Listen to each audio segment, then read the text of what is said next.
గోవింద గోవింద గోవింద గోవింద గోవింద గోవింద గోవింద గోవింద గోవింద హరి గోవింద గోవింద హరి గోవింద.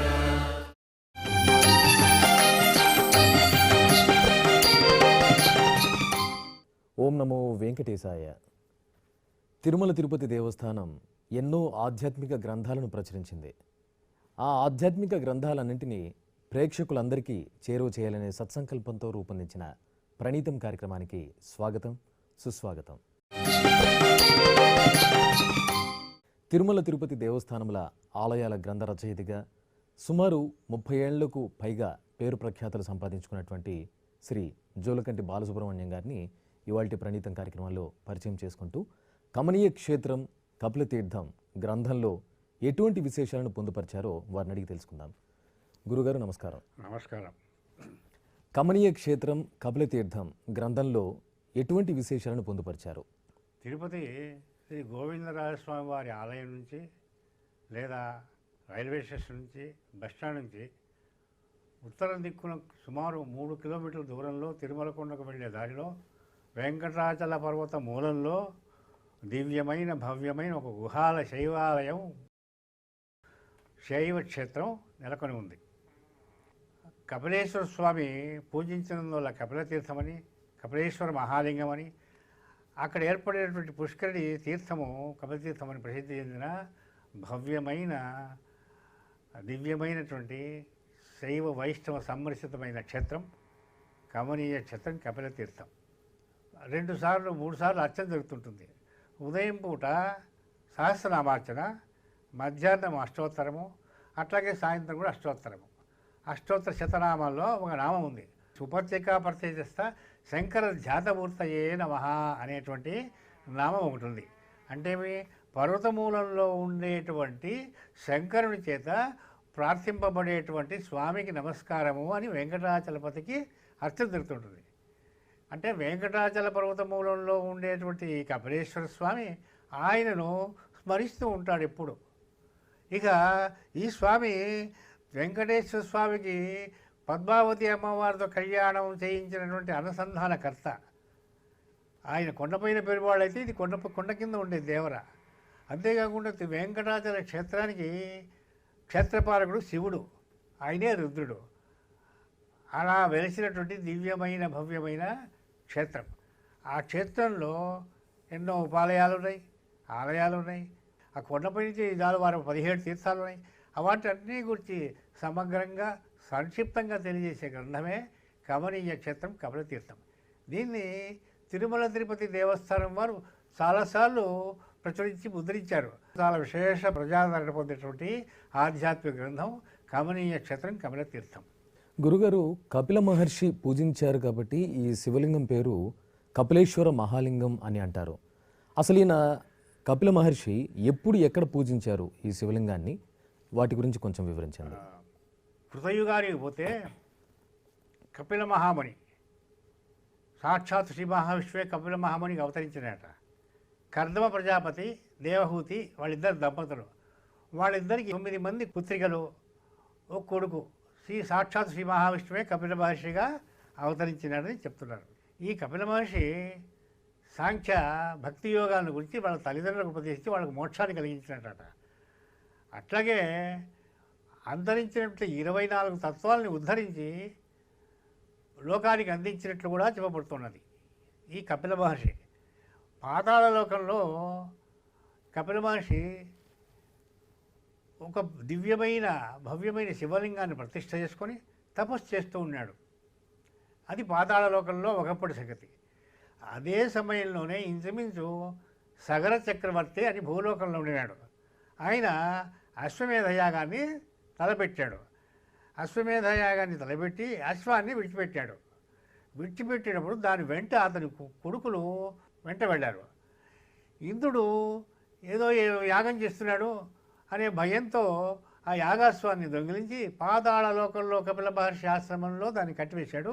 ఆయన వెళ్ళిపోయినాడు ఇంద్రుడు. ఈ సగరులు వెతుక్కుంటూ పాతాళ లోకానికి వెళ్ళారు. అక్కడ ఈ ఆకాశ్వాన్ని ఈ మహర్షి ఎవరో దొంగిలించారని చెప్పేసి ఆయుధాలతో ఆయన తప్పడానికి ఉద్యుక్తులైనారు. వెంటనే ఆయన తపస్సులోంచి కళ్ళు తెరిచాడు సమయానికి. అంతే ఆయన చూపుకి ఆ శక్తికి సగరులంతా సగర చక్రవర్తి కొడుకులు 60,000 మంది వాళ్ళు సగరులు భస్మమైపోయారు. అక్కడికి ఆ కథ అయిపోయింది. ఆ తర్వాత సగర చక్రవర్తి అయ్యో పుత్రులు వెళ్ళిపోయారు, ఆగిపోయింది, యాగం ఆగిపోయింది చెప్పేసి ఆ దిగులు చచ్చిపోయాడు. ఆ తర్వాత ఏమైంది, అతని మనవడు అంశుమంతుడు అతను పాతాళ లోకానికి వచ్చి కపిలే మహామునిని ప్రార్థించి క్షమాపణ చెప్పుకొని సరే గుర్రాన్ని తీసుకెళ్ళి యాగాన్ని పూర్తి చేశాడు. కానీ సగరులకు వాళ్ళ పితృలకు భూర్తులోకాన్ని కల్పించలేకపోయాడు. ఆయన వెళ్ళిపోయాడు. ఆయన కొడుకు దిలీపుడు కూడా రాజ్యాన్ని ఏలినాడు కానీ ఏమి చేయలేకపోయాడు. ఆ తర్వాత దిలీప చక్రవర్తి కొడుకు భగీరథుడు. ఆ భగీరథుడు ఊర్ల కథ అంతా విని ఎట్లయినా వాళ్ళకు ఊర్ధ్వలోకాలు కల్పించాలా అని చెప్పేసి పెద్దల ద్వారా తెలుసుకున్నాడు. సాక్షాత్తు దేవగంగ ఓ స్వర్గదేవలోకంలో ఉండే గంగ వస్తే కానీ అది వాళ్ళకు ఊర్ధ్వలోకాలు సిద్ధించవని చెప్పేసి సరే పరమేశ్వరుడి దగ్గర గంగాదేవిని ప్రత్యక్షం చేసుకున్నాడు. ఆమెను ఒప్పించి మన తర్వాత శివుడిని ఒప్పించి తర్వాత గంగాదేవిని భూలోకానికి అట్లాగే పాతాళ లోకంలో ఆ బూడిద రాశులపైన భస్మమైన బూడిద రాశులపైన పరిగిస్తే వాళ్ళు ఊర్ధ్వలోకాలు వచ్చినాయి. అది కథ. ఆ తర్వాత ఆ గంగాదేవి భూలోకంలో భగీరథ చక్రవర్తి వల్ల వచ్చింది భాగీరథి గంగాని. అదే పాతాళ లోకంలో పోయినందువల్ల భోగవతి గంగాని ప్రసిద్ధి పొందింది. ఆ భోగవతి గంగా తీరంలోనే ఈ కపిల మహర్షి తపస్సు చేస్తూ ఉండినాడు. పాతాళ లోకంలో భోగవతి నది గంగా తీరంలో శివలింగాన్ని ప్రతిష్ఠించుకొని తపస్సు చేసుకుంటున్నాడని చెప్పుకున్నాం కదా. కొంతకాలానికి దివ్యలింగం ఏమైంది, ఊర్ధ్వలోకానికి పెరుగుతూ భూమిని పెగిలించుకొని వెంకటాచల పర్వత మూలంలో పైకి తేలింది. అప్పుడు ఇంకా పైకి పెరుగుతున్నదేమో అనే అనుమానంతో సాక్షాత్ శ్రీ మహావిష్ణువు గోపాలకుడిగా వచ్చాడు అక్కడికి. బ్రహ్మదేవుడు కపిలదేవుడుగా వచ్చి ఆ శివలింగం మీద క్షీరధారలు కురిపిస్తూ ఇంక పెరగొద్దు చాలు అని తన కాలి గిట్టని పెట్టాడట బ్రహ్మదేవుడు గోవు రూపంలో. అప్పుడు ఆగిపోయింది. అదే కపిల మహాముని పూజించినందువల్ల కపిలేశ్వర లింగంగా వెంకటాచల పర్వతమూలంలో గుహాలయంలో నిలిచి ఉంది. లింగంతో పాటు ఏర్పడిన బిలం ద్వారా భోగవతి గంగ అని చెప్పుకున్న పాతాళ లోకంలో ఉందని చెప్పుకున్నాం కదా, ఆ గంగ కూడా పైకి పెళ్ళుబుకింది. అదే కపిలతీర్థంగా ఉన్నది. అంతేకాకుండా ఈ తీర్థంలో వెంకటాచలం నుండి జాలువారిన అనేక తీర్థాలు కూడా కలుస్తున్నాయి. స్వయంభూగా వెలిసినటువంటి ఈ కపిల మహాలింగం చాలా విశేషాలతో కూడుకున్నది. కపిల మహాముని కృతయుగంలో పూజించడం వల్ల కపిలేశ్వర మహాశివలింగం అని, అట్లాగే త్రేతాయుగంలో అగ్నిదేవుడు పూజించడం వల్ల ఆగ్నేయలింగం అని, ద్వాపరలో సుదర్శన భగవానుడు పూజించినాడు అందువల్ల సుదర్శన తీర్థమని ఆ తీర్థానికి అక్కడ. కలియుగంలో కపిలదేవుడు క్షీరధారతో అర్చించింది. ఇట్లా 4 యుగాల్లో నలుగురు పూజించడం వల్ల ప్రసిద్ధమైంది. అంతేకాకుండా ఇది స్వయంభూగా వెలిసినటువంటి ఈ శివలింగం ప్రధానంగా స్వయంభూగా వెలిసినటువంటి శిలామైనటువంటి స్థిరలింగం. శివుడికి పంచముఖాలు ఉంటాయి. ఇది కూడా దీర్ఘచతురస్రాకారంగా పంచముఖాలు కలిగి ఉన్నది. తూర్పు ముఖంగా అంటే ఇప్పుడు కోటగోడల వలె గుహాలయం ఉంది కాబట్టి మనమును పడమటి ముఖంలో మాత్రమే దర్శించగలం కపిలేశ్వర స్వామిని. తూర్పు ముఖంగా అంటే గుహ లోపల భాగంలో తూర్పు ముఖంగా తత్పురుష ముఖం అంటారు. అట్లాగే దక్షిణంగా అఘోరమూర్తి అంటారు. మనకు కనపడే మూర్తి పడమటి ముఖంగా సద్యోజాత మూర్తి అంటారు. ఉత్తర ముఖంగా కనబడేటువంటిది వామదేవుడు ఉంటాడు. పై భాగంలో ఒక ముఖం ఉంటుంది, అది ఈశానమూర్తి అంటారు. ఇట్లా ముఖాలతో స్వామి తెలిసి ఉన్నాడు. కపిలేశ్వర స్వామి ఏమిటంటే సద్యోజాత మూర్తిగా భక్తులకు దర్శనమిస్తున్నాడు. ఇప్పుడు సద్యోజాతం అంటే వెంటనే ఇచ్చేటువంటి కోరిన వెంటనే ఇచ్చేటువంటి మూర్తి ఈ సద్యోజాత మూర్తి. ఒకప్పుడు వెంకటేశ్వర స్వామికి కళ్యాణం చేసినటువంటి అనుసంధానకర్తట పద్మావతి దేవిని ప్రేమించినాడు వెంకటేశ్వరుడు. ప్రేమించిన తర్వాత వకుళమాతకి తల్లికి చెప్పినాడు, కొండల్లో తిరిగే కోనలో తిరిగే మనకెక్కడా, చక్రవర్తి కూతురు ఎక్కడా, ఏమైనా ఉందా అని అడిగి, కాదు కాదు సరే వెంకటాచలం దిగి కామాక్షి కమలేశ్వర స్వామిని వేడుకో, నాకు పెళ్లి చేయించమని. వాళ్ళు చేస్తారు. సరే నాయన నేను ప్రయత్నం నేను చేస్తానని చెప్పేసి వకుళమాత దిగింది పుష్కరిణి తీర్థంలో కపిల తీర్థంలో స్నానం చేసి కామాక్షి కపిలేశ్వరుని వేడుకుంది. స్వామి మేము కొండల్లో ఉండేవాళ్ళము, మాకు ఆ చక్రవర్తి కూతురు వివాహాన్ని ఎట్లయినా సమర్థింపజేయండి. సాక్షాత్తు ఈ కపిలేశ్వరుడు వెంకటేశ్వరుడికి పెళ్లి చేయించిన కళ్యాణదాత అని చెప్పబడుతుంది. అంతేకాకుండా ఈ శివలింగంలో మూలంలో వెండి వలె తెల్లగా ఉంటుంది, మధ్యలో బంగారు వర్ణంతో పసుపుగా ఉంటుంది, పైభాగంలో ఎరుపుగా అంటే రాగి తామ్ర వర్ణంతో ఉంటుంది. ఇట్లా 3 వర్ణాలు కలిగి ఉంటుంది. ప్రత్యక్షంగా ఎదురుగా చూస్తే కూర్చొని 3 కను స్పష్టంగా అభిషేక సమయంలో దర్శిస్తే స్వామి లింగంలో సహజంగా ముక్కంటీశ్వరుడు అంటాం కదా శివుడిని, అట్లాగా ఆ శివలింగంలో 3 కన్నులు కనపడతాయి.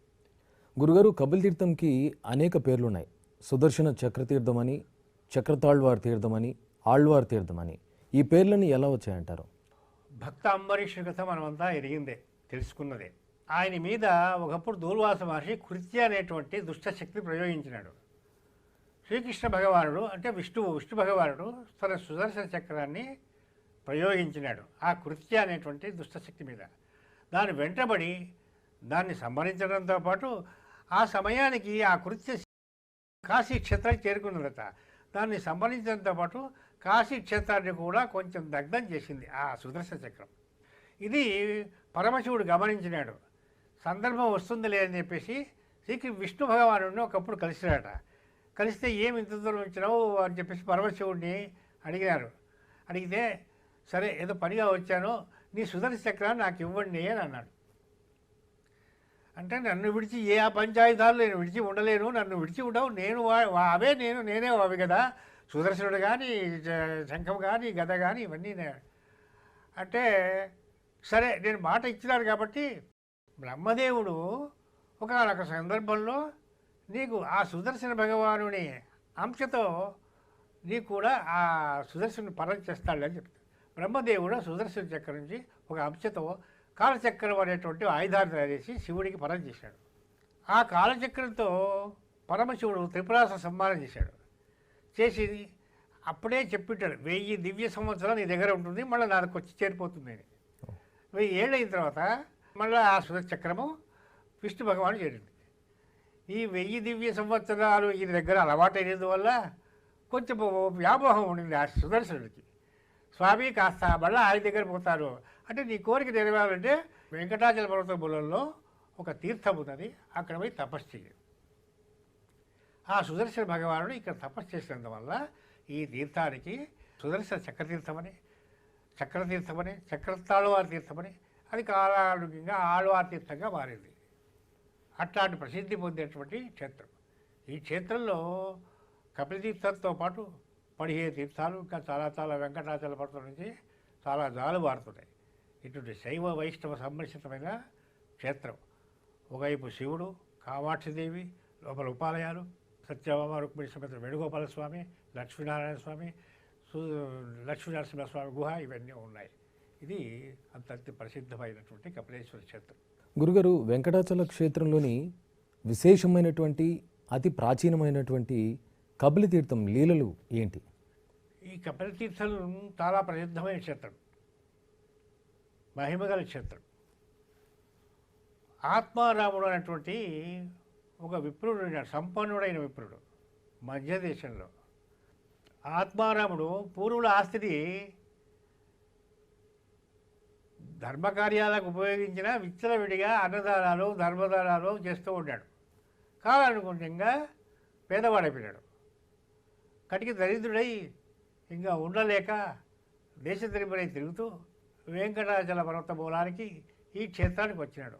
వచ్చి ఈ కపిల తీర్థంలో స్నానాదులు తీర్థ విధులు చేసుకుని కామాక్షి కపిలేశ్వరుల సన్నిధానంలో ధ్యానాదులు చేసుకుని తర్వాత వెంకటాచలానికి వెళ్ళాడు.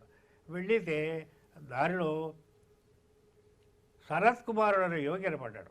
కనబడి, ఓ ఆత్మారామా, నువ్వు చాలా పుణ్యం చేసుకున్నావయ్యా, కపిలతీర్థంలో స్నానం చేసినందువల్ల, కామాక్షి కపిలేశ్వరం దర్శనం చేసుకున్నందువల్ల నీ పాపాలన్నీ పోయినాయి.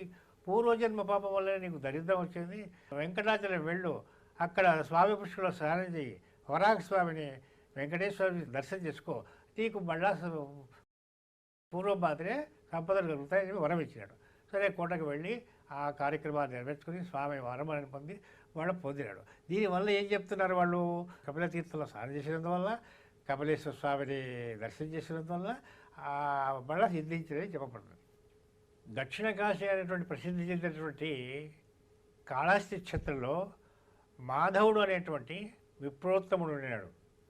పరమ నైష్ఠికుడు, వేద పండితుడు. ఈయనకు చంద్రలేఖ అనేటువంటి అమ్మాయితో వివాహమైంది.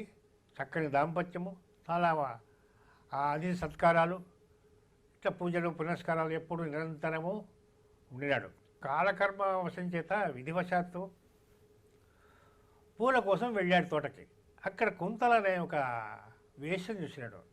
చూసి మనస్సు భ్రమించింది. భార్యను మర్చిపోయినాడు. ఆమె వెంటపడ్డాడు. ఆమె వద్దని వారించింది. వారించిన ఇతను వినలే. సరే, వెంటపడితే ఆమె లొంగిపోయింది. భ్రష్టుడైనాడు. తర్వాత భార్య వచ్చింది.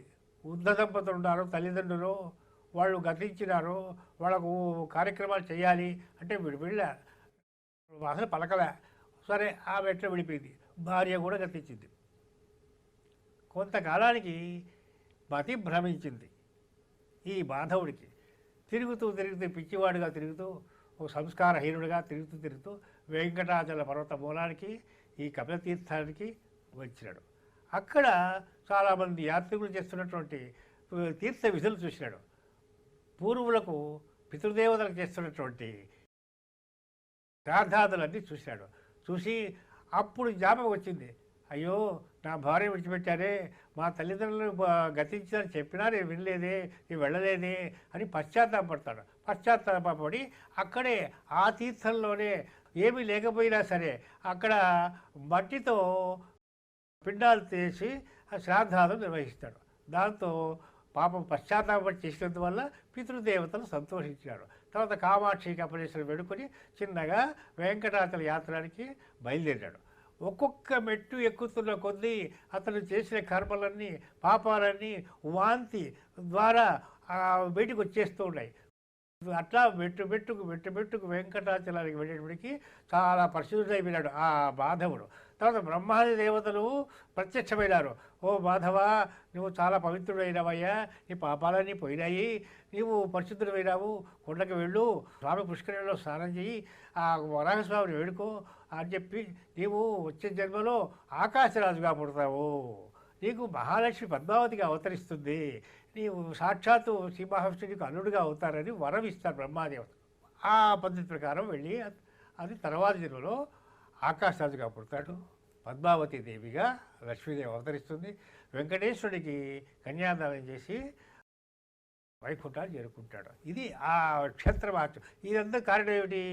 కపిలతీర్థము, కపిలేశ్వర స్వామి, ఆ కామాక్షి కపిలేశ్వర అనుగ్రహం అని చెప్పబడుతున్నది. గురుగారు చాలా చక్కటి విశేషాన్ని మాకు తెలియజేశారు. అలాగే గురుగారు, ఈ క్షేత్రంలో ఉన్నటువంటి ఉపాలయాల గురించి మాకు తెలియజేయండి. ఈ కపిలేశ్వర క్షేత్రంలో ప్రధానంగా ప్రవేశ ద్వారంలోనే సిద్ధివినాయక స్వామి ఉన్నారు. లోపలికి వెళితే నందీశ్వరుడు ఎదురుగా పంచముఖాల కపిలేశ్వర మహాశివలింగం దర్శనమిస్తుంది. ఆ పక్కన కామాక్షిదేవి, పార్వతీదేవి కామాక్షిదేవి అని పిలువబడుతుంది. ఇక్కడ కామాక్షిదేవి నిలుచుకున్న భంగిమలో ఉన్నది. అమ్మవారికి వాహనం సింహం ఎదురుగా. ఈ రెండు ప్రధాన ఆలయాలు కామాక్షి కపిలేశ్వరుడు ఆది దంపతులు వీళ్ళిద్దరు. వీళ్లకు అనుసంధానంగా సిద్ధివినాయక స్వామి మొదట్లోనే ఉన్నారు. లోపల వళ్ళీ దేవసేన సమేత సుబ్రహ్మణ్య స్వామి ఉన్నారు, దక్షిణామూర్తి ఉన్నారు, ఉమామహేశ్వరుడు ఉన్నాడు, కాలభైరవ స్వామి క్షేత్రపాలకుడుగా ఉన్నాడు, మరి ఆలింగన పరమేశ్వరుడు ఉన్నాడు, శివసూర్య స్వామి ఉన్నారు. మరి ఇవి కాకుండా చాలా ఉత్సవమూర్తులు ఉన్నాయి. ఇవి కాకుండా నాగుల కట్ట కూడా ఉన్నది. ఆ తర్వాత కోటిలింగేశ్వర స్వామి ప్రధానమైన శివాలయం ఉన్నది. ఆ ప్రాంగణంలోనే ఇంకొక సాక్షాత్తు అగస్త్య మహర్షి ప్రతిష్ఠించిన అగస్త్యేశ్వర శివలింగం ఉన్నది. వీటితో పాటు 2 బిల్వ వృక్షాలు ఉన్నాయి. నవగ్రహ మండపం ఉన్నది. రాహుకేతు మండపం ఉన్నది. ఇన్ని ఉపాలయాలే కాకుండా పిడి సత్యభామ సమేత శ్రీ వేణుగోపాల స్వామి సన్నిధి, ఆ తర్వాత లక్ష్మీనారాయణ స్వామి సన్నిధి, ఆ తర్వాత స్వామివారి కపిలేశ్వర స్వామికి ఎదురుగా ఒక గుహ ఉన్నది, మళ్ళా పర్వత గుహ ఉంది. ఆ గుహలో లక్ష్మీ నరసింహస్వామి విగ్రహము ఇవన్నీ చుట్టూరా వేయించేసి ఉన్నాయి. ఇవి కాకుండా బయటికి వెళ్తే బయట అభయాంజనేయ స్వామి ఉన్నారు. అభయాంజనేయ స్వామికి కొంచెం వెనక భాగంలో నమ్మాళ్ళవారి గుడి ఉన్నది. ప్రాచీనమైన శిథిలాలయం ఉన్నది. నమ్మాళ్ళవారి గుడి ఇది దేవస్థానం వాళ్ళది కాకపోయినా జీఎం గారు వారి అధీనంలో ఉండేటువంటి ఆళ్వారు పరమ భక్తుడైనటువంటి నమ్మాళ్ళవారి గుడి. ఇలా శైవ వైష్ణవ సమ్మిశ్రితమైన ఆలయాలతో అలరారుతో ఉన్నది ఈ కపిలేశ్వర క్షేత్రం. గురుగారు, చివరగా కమనీయ క్షేత్రం కపిలతీర్థం గ్రంథం రచించేటప్పుడు మీ అనుభూతి గురించి వివరించండి. చాలా అద్భుతమైన అనుభూతులు ఉన్నాయి. నేను ఉద్యోగం లేని తొలినాళ్లలో ఎవరో చెప్పారు నాకు, ఉద్యోగం లేదండి కానీ తిరుపతిలోనే ఉద్యోగం రావాలి, ఎక్కడెక్కడో ప్రైవేట్ ఉద్యోగాలు చేసినా కూడా స్వామి సంస్థల్లో ఉద్యోగం రావాలి. ఇక్కడే కొన్ని రోజులు తిరిగా, కపిలేశ్వర స్వామిని తిరగవయ్యా కాసేపు కాదు కొన్ని రోజులు అని. సరే, ఒక ధనుర్మాసం ఎంచుకున్నా, 78 అనుకుంటాను. ధనుర్మాసం 30 రోజులు తిరగాలని, కానీ 10 రోజులే తిరిగాను. ఇంత లోపల ఏదో ఎక్కడికో వెళ్ళవలసిన అవసరం పడింది. సరే, అన్యమనస్కంగానే వెళ్ళా. తిరిగి వచ్చేటప్పటికి నాకు దేవస్థానంలో ఉద్యోగం దొరికింది. అంటే స్వామి ఉద్యోగ ప్రదాత.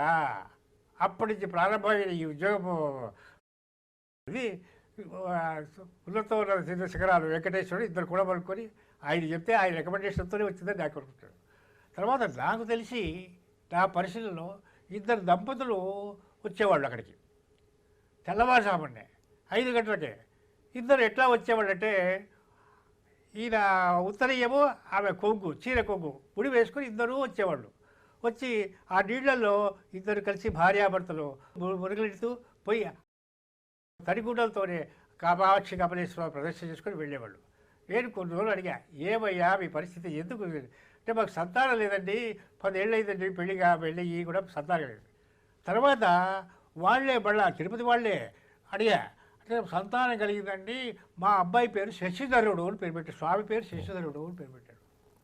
ఇంకొక అమ్మాయిని చూసా, చాలా వయసు దాటింది, పెళ్ళి కాలే, పెళ్లి కోసం తిరుగుతూ ఉండేది. నేను ఇవి ప్రత్యక్షంగా అబద్ధంగా చెప్పినందువల్ల ఆ గ్రంథ రచయితగా నేను లోకానికి చెప్పవలసిన విషయాలు ఇవి. ఒక అమ్మాయి ఏమ్మా అంటే తిరిగి పెళ్ళి అయిపోయి కూడా ఆమె ఊరించి పెట్టుకుపోయింది. వాళ్ళు ఎప్పుడో కనపడితే అత్త కామాక్షి కపిలేశ్వర స్వామి దయా అన్నట్టు. అంటే మీకు పెళ్లి చేయడం ఏమిటి, సాక్షాత్ వెంకటేశ్వరికి పద్మావతి అమ్మవారికి పెళ్లి చేశాడు ఆయన. అట్లాంటి శైవ క్షేత్రం, అటువంటి దివ్యమైన భవ్యమైన క్షేత్రము. అందులో తిరుపతిలో ఉండే వాళ్ళకి పెద్ద అవకాశము.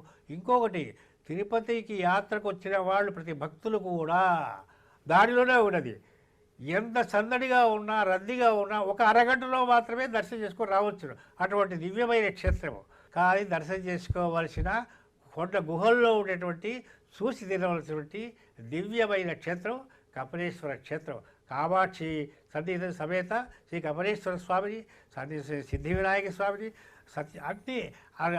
అన్ని కోరికలు నెరవేర్చేటువంటి, అన్ని దోషాలు పోగొట్టేటువంటి, మన సంతాన ప్రదాత, కుజ దోషాలు, వివాహ దోషాలు ఇవన్నీ పోగొట్టేటువంటి మళ్ళీ దేవసేన సమేత సుబ్రహ్మణ్య స్వామి వీళ్ళంతా వేయించేసి ఉన్న దివ్య క్షేత్రం కపిలేశ్వర క్షేత్రం. గురుగారు, కపిలతీర్థం గురించి చాలా చక్కటి విశేషాలను తెలియజేశారు ఇవాళ కార్యక్రమంలో. నమస్కారం. ఓం నమో వెంకటేశాయ. నమస్కారం.